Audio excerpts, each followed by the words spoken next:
Giants and Eagles coming up tonight. I don't know if there's a point where can Eli play himself out of this role this year? Dan, the funny thing about this Eli thing is that everybody is talking about Eli as though this is sort of a new thing. I mean, Dan, this has been happening for years. It's been, Eli is quite possibly, and there's been a lot of great ones over the years, the best, most gentlemanly, high-achieving player since I've been around New York sports.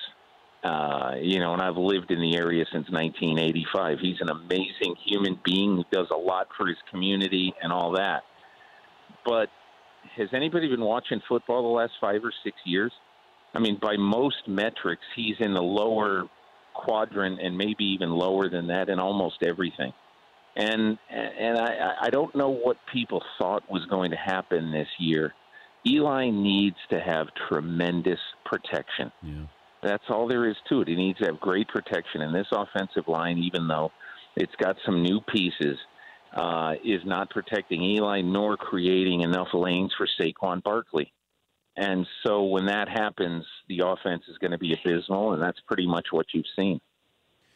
But based on that, was Saquon still the right pick? If I don't think so, and okay. I never did think so. I mean, I've always thought, and look, I totally respect Dave Gettleman because I think he believed, and this was told to me, that there was not one of these quarterbacks, even after Mayfield, who he loved enough to take anywhere very high.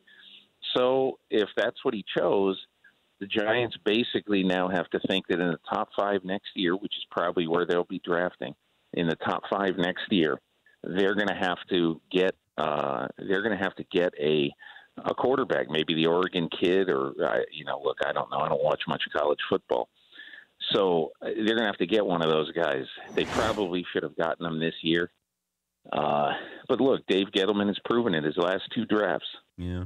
He's taken Christian McCaffrey, number 8. He's taken Saquon Barkley, number 2.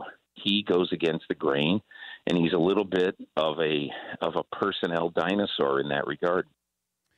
What did you make of Odell Beckham and his sit down with ESPN? I don't know. I think it was almost like Lil Wayne was his blanket. Was his security, whatever.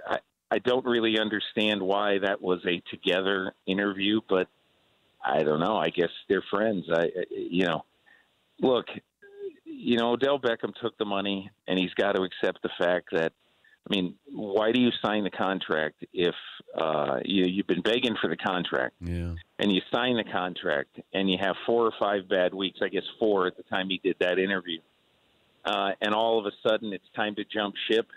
Dude, you're not going anywhere. You better make the best of this. For more Dan Patrick Show, tune to Audience Channel 239 on DirecTV or download the Dan Patrick Show app.